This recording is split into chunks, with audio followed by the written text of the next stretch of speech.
మనకు ఒక గొప్ప రక్షణ ఇచ్చినటువంటి ఆ దేవాది దేవునికి సమస్త మహిమ ఘనత ప్రభావాలు చెల్లును గాక. ఆమేన్. ఈ దినము నాకు ఇవ్వబడినటువంటి అంశంలో జ్ఞానుల ఆరాధన. జ్ఞానులు ఏ రీతిగా ఆరాధించారు, వారు ఏ రీతిగా దేవుని యొద్దకు వచ్చినప్పుడు దేవుని యొక్క ఆరాధించి వారు ఒట్టి చేతులతో వెళ్ళారా లేదా అనేది మనం ఈ యొక్క బైబిల్ గ్రంథంలో మనం చూద్దాం. జ్ఞానులు ఆరాధించినప్పుడు ఏం జరిగింది, అసలు ఈ జ్ఞానులు ఎక్కడి నుంచి వచ్చారు, ఈ జ్ఞానులు ఏ ప్రాంతము వారు, బైబిల్ గ్రంథంలో వీరు ఏ ప్రాంతం నుంచి వచ్చిన వారు అనేది తెలియబడలేదు. కానీ వీరు తూర్పు దేశము నుండి వచ్చినట్లుగా బైబిల్ గ్రంథంలో ఉంది. అంతేగాని ఏ దేశం నుంచి వచ్చారు, ఏ దేశపు వారు, ఏ మతము వారు అనేది ఒక బైబిల్ గ్రంథంలో మనకు కనపడదు. కానీ అకార్డింగ్ టు ద సైంటిఫిక్గా ప్రకారంగా శాస్త్రాలు తెలియజేయబడిన రీతిగా చూస్తే వాళ్ళు బబులోను నుంచి వచ్చినట్లుగా చూస్తాము. అలాగే కొన్ని దేశాలు అటువైపు నుంచి వచ్చిన వారుగా, ఆ మతానికి సంబంధించిన వారుగా, ఆ దేశానికి సంబంధించిన వారుగా జ్ఞానులు వారు మనం అటువైపు నుంచి వచ్చిన వారుగా మనం చూస్తాం.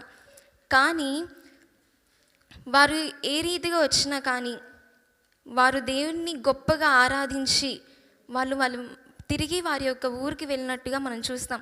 వారి యొక్క పేర్లు ఏంటంటే, మొదటి జ్ఞాని పేరు క్యాస్పర్, అలాగే రెండవ వ్యక్తి పేరు మెల్కోర్, అలాగే మూడవ వ్యక్తి పేరు బాల్సర్.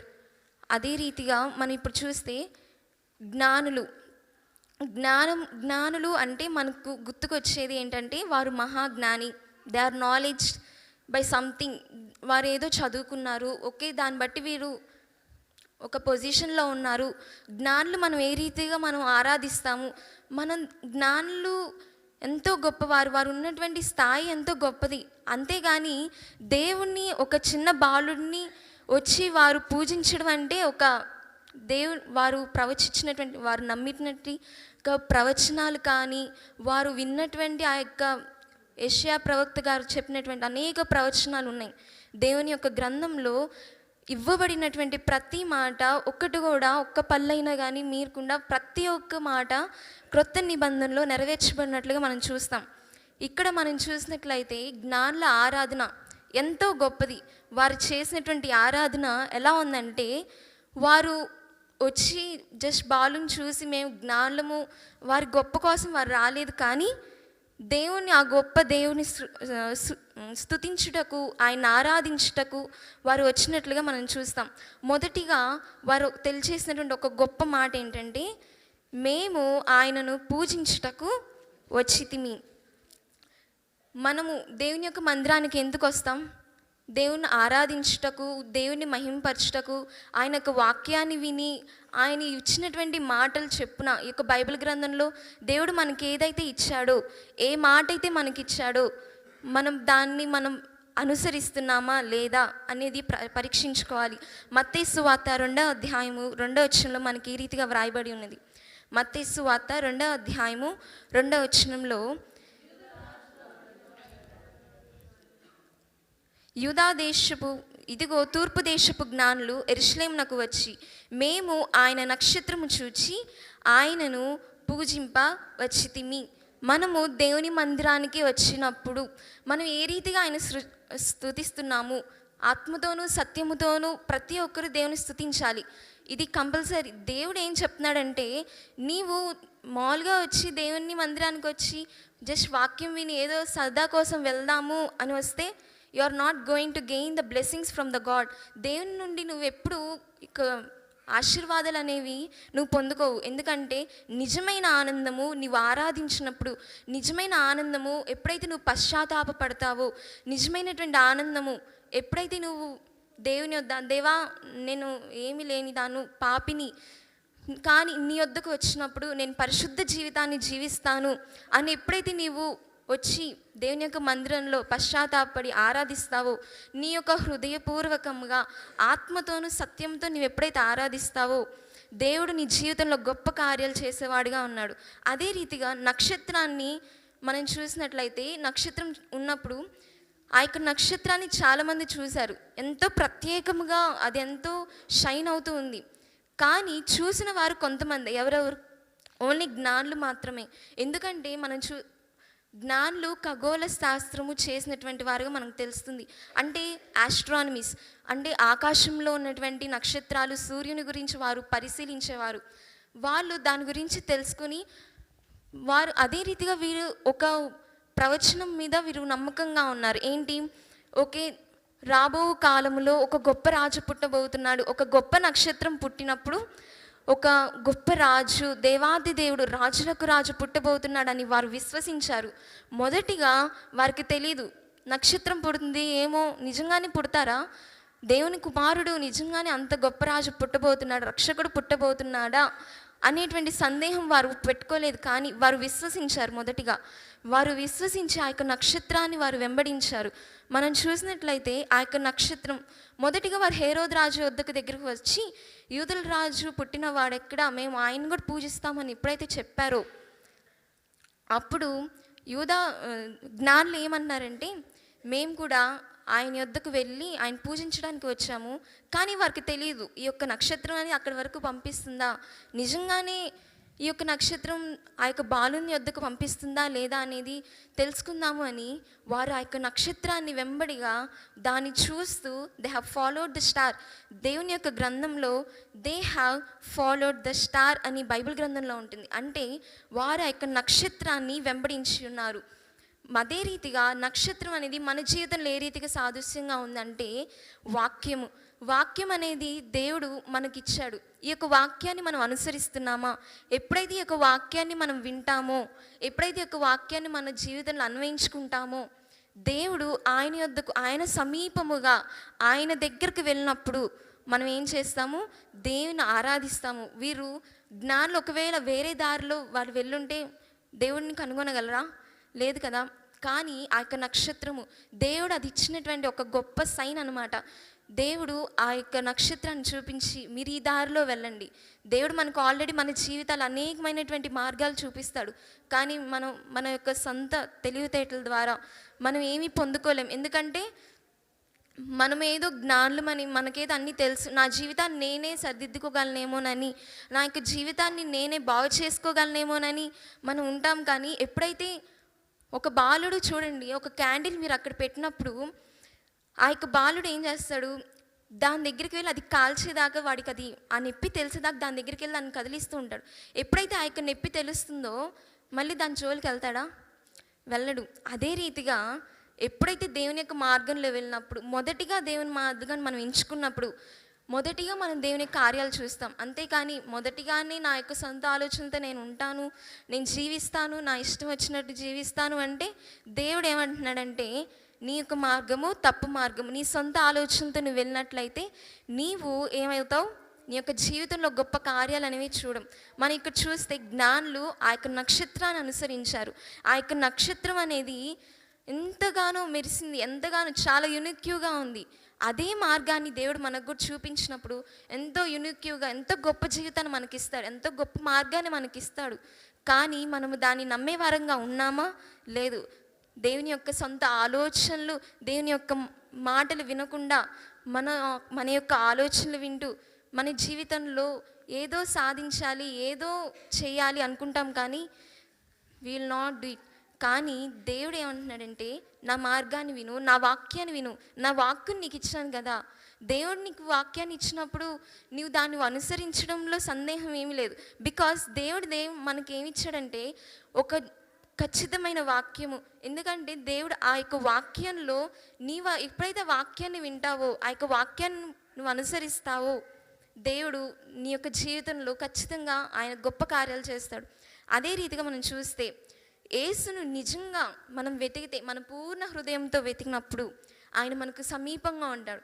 నువ్వు దేవుని యొద్దకు వచ్చి సమీపంగా, దేవా ఎప్పుడైతే నువ్వు ఆరాధిస్తావో, దేవుని యొద్దకు నువ్వు వచ్చి ఎప్పుడైతే పరిపూర్ణమైనటువంటి మనసుతో, నిజంగా నేను పాపిని దేవా, నిజంగా నా యందు నీతి లేదు, కానీ ఎప్పుడైతే నీలో ఉంటానో నువ్వు నన్ను పరిశుద్ధపరుస్తావు అనే ఆలోచనతో ఉంటామో, అప్పుడు దేవుడు ఏం చేస్తాడంటే మనకు సమీపంగా ఉంటారు. దేవుడు మనకు సమీపంగా ఉండాలని ప్రతి ఒక్కరు కోరుకుంటారు. అలాగే దేవుడు మనతో మాట్లాడాలని ప్రతి ఒక్కరు కోరుకుంటారు. కానీ అవన్నీ పొందుకోవాలంటే మొదటిగా మనం చేయాల్సింది దేవునికి ప్రార్థన చేయాలి, వాక్యాన్ని అనుదినము నీ యొక్క జీవితంలో ధ్యానించాలి. ఈ రెండు నీ యొక్క జీవితంలో అన్వయించుకుంటే ఖచ్చితంగా దేవుడు నీ యొక్క జీవితంలో కార్యాలు జరిగిస్తాడు. ఆరాధన అంటే విశ్వాస యాత్ర. నీవు ఆరాధించినప్పుడు కొన్ని శోధనలు రావచ్చేమో, నువ్వు ఆరాధించినప్పుడు మనుషులు నిన్ను చూసి నవ్వొచ్చేమో, కానీ నీవు ఆరాధించినప్పుడు అదొక గొప్ప సవాలుగా, అదొక్క మనకి ఒక గొప్ప మార్గముగా, ముళ్ళ బాటగా మనకు కనపడిద్ది. ఎందుకంటే దేవుని వద్దకు రావడానికి చాలా మనకి ఇబ్బందులు ఉంటాయి. ఎందుకంటే సాతాను మనకు అనేకమైనటువంటి శోధనలు తెప్పిస్తూ ఉంటాడు. కానీ మనం ఎప్పుడైతే దేవునికి ప్రార్థించి మనం ఆరాధిస్తామో అదే నిజమైన క్రిస్మస్, నిజమైన ఆరాధన. క్రిస్మస్ అనే మాటకి అర్థము క్రైస్ట్మస్ మాస్ అనగా ఆరాధించుట. మొదటిగా జ్ఞానులు ఏం చేశారంటే వారు ఆరాధించడానికే వచ్చారు, కానీ మేము వచ్చి మేము జ్ఞానులము, మా యొక్క తెలివితేటలు మేము చూపించుకోవాలి అని వారు రాలేదు. కానీ మనం ఇక్కడ చూసినట్లయితే జ్ఞానులు, వారు ఎంత జ్ఞానులైనా కానీ దేవుని వద్దకు వచ్చి మోకరించి ప్రార్థించినట్లుగా మనం చూస్తాం, ఆయన పూజించినట్లుగా. ఒక బాలుడు, ఈ వారికి తెలియదు కదా, దేవుని యొక్క ప్రవచనాలు వాళ్ళు విశ్వసించారు. ఈ యొక్క బాలుడు ఒక గొప్ప రాజుగా కాబోతున్నాడు, ఒక గొప్ప రాజ్యాన్ని ఏలబోతున్నాడు అనేటువంటి ఆలోచనతో వీరు ఎప్పుడైతే ఉన్నారో, ఆ యొక్క విశ్వాసాన్ని వీరు ఎప్పుడైతే విశ్వసించి ఉన్నారో, అప్పుడు దేవుడు వారి యొక్క జీవితంలో కార్యాన్ని జరిగించినట్లుగా మనం చూస్తాం. విశ్వాస జీవితంలో మనం ఆరాధించడం అనేది ఈజీగా ఉండదు. ఎందుకంటే కొన్ని ముళ్ళబాటలు మన జీవితంలో ఎదురవుతాయి. దేవుని వద్దకు వస్తున్నాము అంటే, దేవునికి మనం ప్రార్థిస్తున్నామంటే ఆ సమయంలోనే మనకి ఏదో ఒకటి జరగవచ్చు. కానీ అపవాది మనం నిరుత్సాహపరచొచ్చేమో, కానీ దేవుని వద్దకు మనం వచ్చినప్పుడు నమ్మకముతో, విశ్వాసముతో మనం వచ్చినప్పుడు ఆయన మన ఒక గొప్ప మార్గంలో నడిపించేవాడిగా, మనం ఆత్మతోని సత్యముతోని మనం ఆరాధించే రీతిగా ఆయన మనల్ని అభిషేకించేవాడుగా ఉన్నాడు. నిజమైన ఆనందము మీకేం తెలుసు? నిజమైన ఆనందము ఎక్కడ దొరుకుతుందని మీకేమైనా తెలుసా? దేవునిలోనే దొరుకుతుంది. ఎందుకంటే దేవుడిచ్చే ఆనందము is an everlasting love of God. దేవుడిచ్చేటువంటి ఆనందము, ఆయన ఇచ్చినటువంటి ఆనందము మనకు కొంచెం సేపు ఉండదు. ఆయన జీవితకాలము, జీవితాంతము మనకు మన యొక్క బాధల్లోనూ, మన యొక్క కష్టంలోనూ, మన యొక్క నిరుత్సాహంలోనూ ఆయన మనం బలపరిచి, ఆయన మన ఆనందపరిచేవాడిగా ఉన్నట్లుగా మనం చూస్తాము. మనము ఈ యొక్క ఆనందం అనేది కొన్ని పరిస్థితుల ద్వారా we cannot find the Joy in some circumstances, but we can find the Joy in the lord. ఎందుకంటే ఎప్పుడైతే దేవుణ్ణి మనము వచ్చి ఆయన పూజించి ఆయన ఆరాధిస్తామో, నిజమైన ఆనందము, నిజమైన క్రిస్మస్ మన దేవుడు మనకి ఇవ్వబోతున్నాడు. నిజమైన ఆరాధన అనేది దేవునికి ఎంతో ఇష్టము. దావీదు మహారాజు గారు, దేవుడు ఒక గొప్ప సాక్ష్యాన్ని ఇస్తాడు. ఎవరి గురించి? దావీదు గారి గురించి. దావీదు నా హృదయానుసారుడు అంటే ఆయన ప్రతి దినము ఆయన హృదయపూర్వకముగా ఆయన చేసిన ప్రతి ప్రార్థన ద్వారా ఆయన తన యొక్క పాపాలను ఒప్పుకున్నప్పుడు కానీ, ఆయన దేవుని స్తుతించినప్పుడు కానీ, మనము ఆయన స్తుతించినట్టుగా ఏక మనసుతో, ఏక హృదయముతో ఆయన స్తుతించినట్లుగా మనం చూస్తాం. అప్పుడే దేవుని యొక్క ఆనందము, దేవుని యొక్క సంతోషం మనకు కనబడుతుంది. అదే రీతిగా మనం చూస్తే నిజమైన ఆరాధన అనేది వినయ విధేయతలకు మనకు గుర్తుగా ఉండిద్ది. నిజంగా మనం ఆరాధించినప్పుడు, జ్ఞానులు చూడండి, వారు దేవుని వద్దకు వచ్చినప్పుడు, ఆ యొక్క బాలుని దగ్గరకు వచ్చినప్పుడు they have surrender to God. అంటే వారు దేవుని వద్దకు వచ్చి మోకరించి, మేము జ్ఞానులు, మేము గర్వంగా నిలబడి మేము ఆయన చూస్తామే అని వారు చెప్పలేదు. కానీ నీవు దేవుని దగ్గర, నువ్వు ఒకప్పుడు గొప్పదానివే, ఒకప్పుడు నీకు ఒక మంచి పొజిషన్ ఉండొచ్చు, ఒకప్పుడు నీ ఒక మంచి పేరు ప్రఖ్యాతులు ఉండొచ్చేమో, కానీ before God you are nothing. అంటే నీవు దేవుని వద్దకు వచ్చినప్పుడు నీవు ఎంతో తక్కువ, నువ్వు చాలా పూర్. ఎందుకంటే ఆ యొక్క ఘనత, ఆ యొక్క మహిమ అనేది మన దేవునికే చెల్లాలి.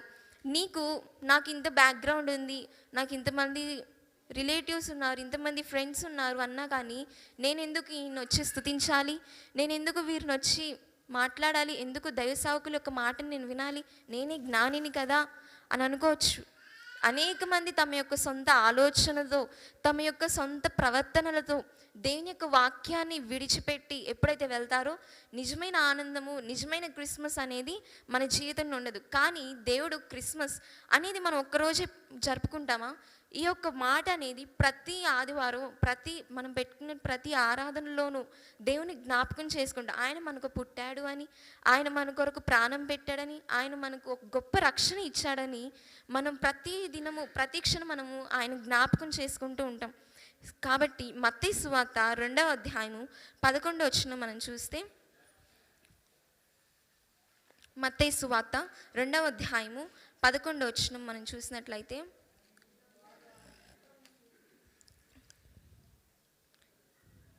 వారు ఆ నక్షత్రము చూచి అత్యానందభరితులై ఇంటిలోనికి వచ్చి తల్లి అయిన మరియను ఆ శిశువును చూచి సాగిలపడి ఆయనను పూజించి తమ పెట్టెను విప్పి బంగారమును, సాంబ్రాణి, బోలమును కానుకలుగా ఆయనకు సమర్పించిరి. మనం ఇక్కడ బైబిల్ గ్రంథంలో చూస్తే వారు నమస్కరించి ఆయన వారికి సాగిలపడినట్లుగా, దే హ్యావ్ హంబుల్నెస్. వారు జ్ఞానులు, మేము ఎందుకు మోకరించాలి? కొంతమంది ఉంటారు, ఎలాగా దేవుని మందిరానికి వచ్చినప్పుడు ఆరాధించేటప్పుడు కానీ వారు ఆరాధించరు. ఎందుకంటే they are not filled with the spirit of God. దేవుని యొక్క పరిశుద్ధాత్మతో వారు నింపబడినట్లుగా మనం చూడం. ఎప్పుడైతే వారు దేవుని యొక్క మహిమతో నింపబడతారో నిజంగా ఆ యొక్క మహిమ అనేది ఎంతో గొప్పది. ఎప్పుడైతే దేవునిలో నీవు ఉంటావో, ఎప్పుడైతే దేవుని నువ్వు అనుభవిస్తావో పరిపూర్ణముగా, నిజమైనటువంటి క్రిస్మస్ అనేది మనం ఆ దినంనే మనం చూడగలము. వారి సాగిలపడినట్టుగా మనము దేవుని మందిరానికి వచ్చినప్పుడు వినయ విధేయలతో ప్రతి ఒక్కరిని ప్రేమతో పలకరిస్తూ, ప్రతి ఒక్కరిని మనం సమాధానంతో మనం మాట్లాడుకుంటూ ఆయన్ని వచ్చి మనం ఆరాధిస్తే ఆ యొక్క మహిమ అనేది మన దేవునికే చెల్లుతుంది. అదే రీతిగా మనం చూసినట్లయితే దేవుడు మన స్థానాన్ని కాదు, మన స్థితిని, మనం ఏం చేశాము, మన యొక్క స్థానం ఎలా ఉంది, దేవుడు నువ్వు గొప్పవాడివే, ఓకే ఈమె గొప్పది, ఈయన గొప్పవాడు, ఈయన నా ముందు సాగిల పడకపోయినా పర్వాలేదు ఎందుకంటే ఇతను గొప్పవాడు అనుకోడు దేవుడు.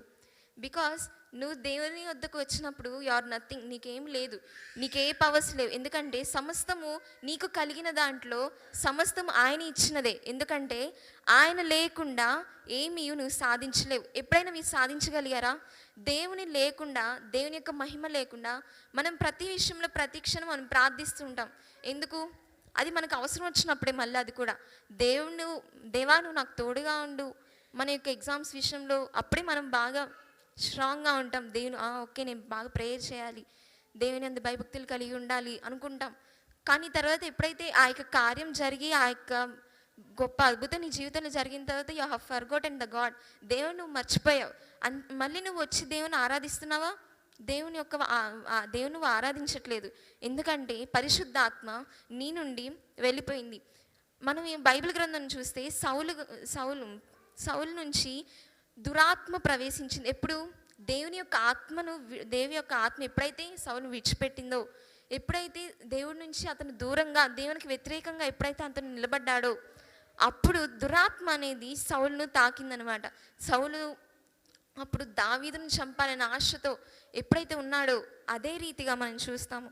అదే రీతిగా నిజమైనటువంటి ఆరాధన, వాట్ ఈస్ వర్షిప్? చాలామందికి అనుమానంగా ఉండొచ్చు, చాలామందికి సందేహంగా ఉండొచ్చు. వర్షిప్ అంటే ఏంటి? చప్పట్లు కొట్టడమా, లేకపోతే ప్రైజ్ డాన్సా, లేకపోతే ఊరిక కూర్చొని పాటలు పాడడమా అని అనుకుంటాం. కానీ అదంతా కాదు. Worship is heart filled to the God, to what have his done to your life. దేవుడు నీకేం చేశాడు, ఆయన ఏమై ఉన్నాడు అని నువ్వు ఆయన ఆరాధించాలి. ఆయన గొప్పవాడు కనుక ఆయన నువ్వు ఆరాధిస్తున్నావు. ఆయన నీకు జీవితంలో గొప్ప కార్యాలు చేశారు కాబట్టి నువ్వు ఆయన యొద్దకు వచ్చి ఆయన ఆరాధిస్తున్నావు. అదే రీతిగా మనము ఆయన్ని ఆరాధించే వారంగా, ఆయన స్తుతించే వారంగా మనం ఉండాలి. జ్ఞానులు ఇచ్చిన బహుమానాలు మనకు తెలుసు కదా, బంగారు, సాంబ్రాణి, బోలము. బంగారం అనేది ఆయన రాజరికానికి సూచిస్తుంది. ప్రకటన గ్రంథము 19వ అధ్యాయము 16వ వచనం మనం చూసినట్లయితే, ప్రకటన గ్రంథము 19వ అధ్యాయము 16వ వచనము, రాజులకు రాజును ప్రభువులకు ప్రభువును అనునామము ఆయన వస్త్రము మీదను తొడ మీదను వ్రాయబడి ఉన్నది. ఇక్కడ దేవుని యొక్క వాక్యం సెలవిస్తుంది, ఆయన రాజులకు రాజు, ప్రభువులకు ప్రభువు, ఆయన దేవాతి దేవుడు. ఆయనకు మించినటువంటి దేవుడు ఈ లోకంలో మనకు కనపడ్డు. ఏ దేవుడు మన కొరకు ప్రాణం పెట్టాడా? కానీ మన దేవుడు మాత్రమే మన కొరకు ఈ లోకంలో ప్రాణం పెట్టినట్టుగా మనం చూస్తున్నాం. He's the real God. He's the one who relief from the sin. దేవుడు మనని ఒక పాపపు జీవితం నుండి, ఒక బంధకాల నుండి, పాపము అనే బంధకాల నుంచి మనం విడిపించినట్టుగా మనం చూస్తాం. సాంబ్రాణి అనగా ఆయన యొక్క పరిశుద్ధ జీవితానికి సూచిస్తుంది. అంటే ఆయన తను జీవించిన దినాల్లో పరిశుద్ధంగా జీవించినట్లు, పరిశుద్ధమైనటువంటి జీవితాన్ని నడిచినట్లు, దేవుని యొక్క వాక్యాన్ని అనుసరించినట్లుగా మనము ఆయన యొక్క సాంబ్రాణి ఆ యొక్క దేవుని యొక్క పరిశుద్ధ జీవితంగా సూచిస్తుంది. బోళము అనగా క్రీస్తు యొక్క మరణాన్ని సూచిస్తుంది. కానీ ఇదంతా మొదటి రాకడలో ఆయన వచ్చినప్పుడు ఇవన్నీ ఆయన యొక్క మొదటి రాక యొక్క సూచనలు అన్నమాట. అంటే జ్ఞానులు మొదటిగానే తమ యొక్క నేత్రాలతో చూసి, ఓకే, ఈయన రక్షకుడు, ఒక గొప్ప రాజు, పాపుల కొరకు ఆయన మరణించబోతున్నాడు, ఒక దేవుని కుమారుడని వారు ముందుగానే వారు జ్ఞాపకం ఉంచుకొని వారు బంగారమును, సాంబ్రాణి, బోళమును ఆయనకు సమర్పించుటకు వచ్చినట్లుగా మనం చూస్తాము. తర్వాత encountering Jesus changes our direction. ఎప్పుడైతే మనం దేవుని యొద్దకు వస్తామో మన యొక్క డైరెక్షన్ అనేది చేంజ్ అవుతుంది. జ్ఞానులు కూడా అదే రీతిగా చేశారు. మత్తయి సువార్త 2వ అధ్యాయము 12వ వచనం మనం చూసినట్లయితే, మత్తయి సువార్త 2వ అధ్యాయము 12వ వచనం. తరువాత హేరోదునొద్దకు వెళ్ళవద్దని స్వప్నమందు దేవుని చేత బోధింపబడిన వారు మరి ఒక మార్గమున తమ దేశమునకు తిరిగి వెళ్ళిరి. ఇక్కడ మనం చూసినట్లయితే జ్ఞానులు మొదటిగా ఏం చేశారు? నక్షత్రాన్ని చూస్తూ మొదటిగా హేరోదు రాజు దగ్గరికి వచ్చారు. వారు వచ్చినటువంటి మార్గం ఏంటి? కొంచెం కష్టమైనది. ఆ యొక్క మార్గంలో కొన్ని ఆపదలు ఉన్నాయి, కొన్ని నిందలు ఉన్నాయి. కానీ ఎప్పుడైతే దేవుని వద్దకు వారు వచ్చి వెళ్ళారో వారి యొక్క జీవితం అనేది, వారి యొక్క రూట్ అనేది, వారి యొక్క మార్గం అనేది దేవదూత చెప్పింది కదా, మీరు వేరే మార్గంలో తిరిగి వెళ్ళండి అనంది. అదే రీతిగా once we have taken the baptism, దేవుని వద్దకు వచ్చి మనము బాప్టిజం తీసుకున్నప్పుడు మన యొక్క మార్గము ఖచ్చితంగా మారుతుందా? దేవునిలో ఉండాలి, నేను బాప్టిజం తీసుకున్నాను, నా యొక్క జీవితాన్ని పరిశుద్ధంగా ఉంచుకోవాలి అని మనం అనుకుంటాం కదా. అదే రీతిగా నిజంగా దేవుని వద్దకు మనం ఎప్పుడైతే వస్తామో మన యొక్క జీవితాలు ఆశీర్వదించబడినట్లుగా, మన యొక్క జీవితాలు ఆయనకు అర్పించినట్లుగా ఉంటుంది. దేవుని యొక్క వాక్యములో ఎంతో శక్తి ఉంది. ప్రతిదినం మనం దాన్ని ధ్యానించినట్లు దేవుడు మనకు ఆ కృపనివ్వాలని మనం దేవుడిని ఎప్పుడైతే అడుగుతామో. కానీ ప్రతి ఒక్క బిడ్డలు దేవుని వద్దకు వచ్చినప్పుడు, ఆశీర్వాదాలు దేవుని మందిరానికి వచ్చినప్పుడు దేవుడు మన వట్టి చేతులతో ఏ రోజుని పంపించాడా? ప్రతిదినము ఆ రోజంతా దేవుడు మిమ్మల్ని కాచి కాపాడుతూ, మీరు చేసే ప్రతి పనిలోనూ, మీరు చేసే ప్రతి ఒక్క, మీరు ఈ దినము బ్రతికి దేవుని యొక్క సన్నిధికి వచ్చి సజీవ లెక్కలో ఉన్నారంటే అది దేవుని కృప. నా దేవుడు నా జీవితంలో ఏమైనా గొప్ప కార్యాలు చేశాడా అని అడిగితే ఇదే ఒక గొప్ప సూచన. నీ ఈరోజు బ్రతికి ఉన్నావు అంటే, ఈరోజు సజీవ లెక్కల్లో ఉండి ఆయన స్తుతిస్తూ ఈ క్రిస్మస్ ఆరాధనలు నువ్వు ఆనందంగా ఉన్నావు అంటే అది దేవుని కృప. ఈనాడు ఎంతమంది అండి దేవుని యొక్క విడిచిపెట్టి, ఈ యొక్క మహిమను చూడక, ఆయన యొక్క ఆనందాన్ని విడిచిపెట్టి, ఈ యొక్క లోకాన్ని విడిచిపెట్టినటువంటి ప్రతి ఒక్కరూ తమ యొక్క జీవితాల కంటే దేవుడు మనల్ని ఎంతగానో ఆశీర్వదించాడు. ఈ యొక్క 2026లో మనం ప్రవేశించినప్పుడు, నేను 2026 నుంచి పరిశుద్ధంగా ఉంటాను, ఆ రోజు నేను పరిశుద్ధమైన జీవితాన్ని జీవిస్తాను. దేవునికి ముందుగానే ఇద్దాం. దేవునికి మన జీవితాన్ని ముందుగానే ఇచ్చి ఆయనకు మనము మహిమార్థకరముగా అన్యుల ఎదుట మనము దేవుని మహిమార్థకరంగా ఎప్పుడైతే మనం ఉంటామో దేవుడు ఆయన మనల్ని మహిమపరిచేవాడిగా, ఆయన మనం గణపరిచేవాడిగా ఉంటాము. అదే రీతిగా ఈ దినము దేవుడు మన యొక్క జ్ఞానము కానీ, దేవుడు మన యొక్క తెలివితేటలు కానీ ఈ దినం మనం అడగట్లేదు. కానీ దేవుడు హీఈస్ ఆస్కింగ్ యువర్ హార్ట్. దేవుడు అడుగుతుంది ఒకే ఒకటి, నీ యొక్క జీవితాన్ని నాకు ఇవి. నీ యొక్క జీవితాన్ని ఎప్పుడైతే నీవు నా చేతిలో పెడతావో, కుమ్మరి చూడండి, ఒక మట్టి పాత్రను అది ఎప్పుడైతే బాగా విరిచి నలిచి బాగా దాన్ని ఎప్పుడైతే ఒక గొప్ప సుందరమైనటువంటి కుమ్మరిగా ఎప్పుడైతే మారుతుందో అది అందరికీ ఉపయోగపడుతుంది. అదే రీతిగా దేవుడిని అడుగుదాం, దేవా ఈ యొక్క నూతన సంవత్సరంలో ప్రవేశించున్నప్పుడు మా యొక్క జీవితాన్ని కుమ్మరి ఏ రీతిగా తమ యొక్క కుండను ఒక అందముగా ఎంతో సుందరంగా ఎలా అయితే తయారు చేస్తారో అందరూ దాన్ని వాడతారు కూడా, అదే రీతిగా నువ్వు మా జీవితాన్ని చేసేయా. ఈ దినము ఆ యొక్క నిర్ణయాన్ని మనం తీసుకున్నప్పుడు ఎప్పుడో కాదు, ఈ దినమే, ఇదే రక్షణ దినము. మనము మేలుకొని ఆయన వద్దకు వచ్చి ఆయన ఆరాధించినప్పుడు ఆయన మన జీవితంలో అద్భుతాలు జరిగించేవాడుగా ఉన్నాడు. ఆనాడు జ్ఞానులు ఆరాధించారు కనుక ఈ దినము మనం కూడా ఏం చేయాలి? మనం కూడా ఏం చేయాలి? దేవుని యొక్క మందిరానికి వచ్చి క్రీస్తుని ఆరాధించే వారముగాను, క్రీస్తుని మనము వెంబడించే వారముగాను, అదే నిజమైన ఆనందంగా మనం చూస్తాం. దయచేసి ప్రతి ఒక్కరు ఒక్క నిమిషం లేచినట్లయితే ఆయన స్తుతించి ఆయన ఆరాధిద్దాం. ఒక్క నిమిషం ప్రతి ఒక్కరు లేచి నిలబడతారా?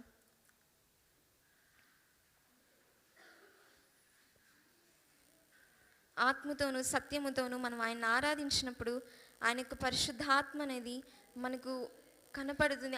ఆ యొక్క పరిశుద్ధాత్మ అనేది మనం అనుభవిస్తాం. ఈ యొక్క క్రిస్మస్ దినాల్లో మనం ఉన్నప్పుడు ఆనందంగాను ఎంతో సంతోషముగాను మనము ఆయన స్తుతించే వారముగా ఉన్నాము. మేము చేయగలము, మేము మా యొక్క రాజాతి దేవుడు మేము స్తుతిస్తాము అన్నవారు మీ యొక్క హస్తాలను చాపి ఆమేన్ అని చెప్తారా?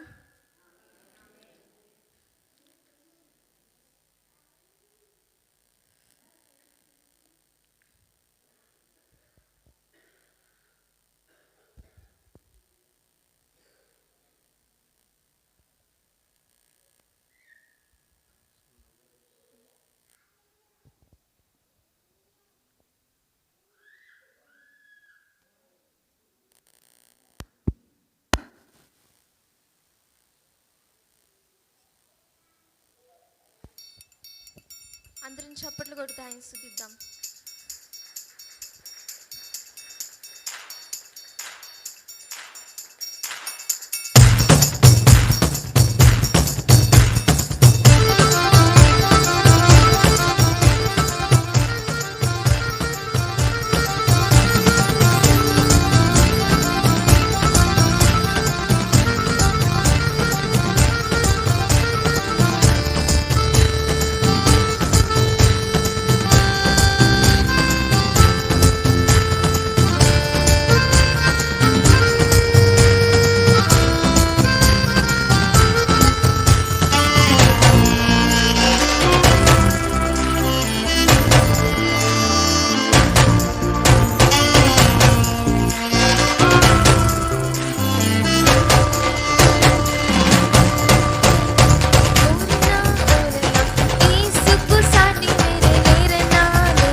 చూడనా యేసయ్యా దైవం చూడనా యేసయ్యా దైవం చూడనా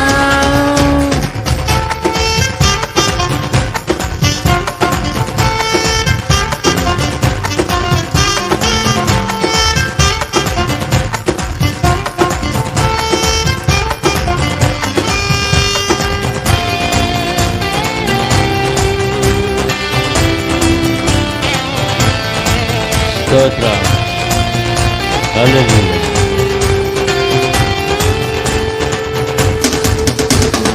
చరిత్రలోనికి వచ్చాడన్నా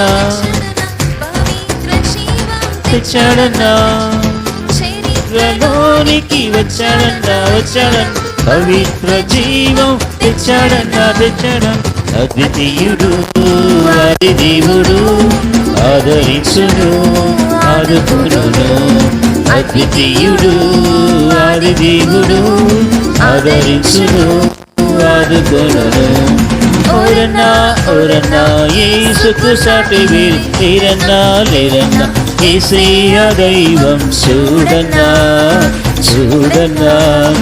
యేసయ్యా దైవం చూడన్నా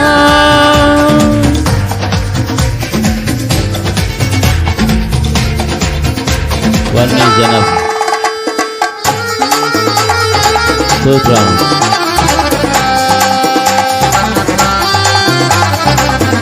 హల్లెలూయా.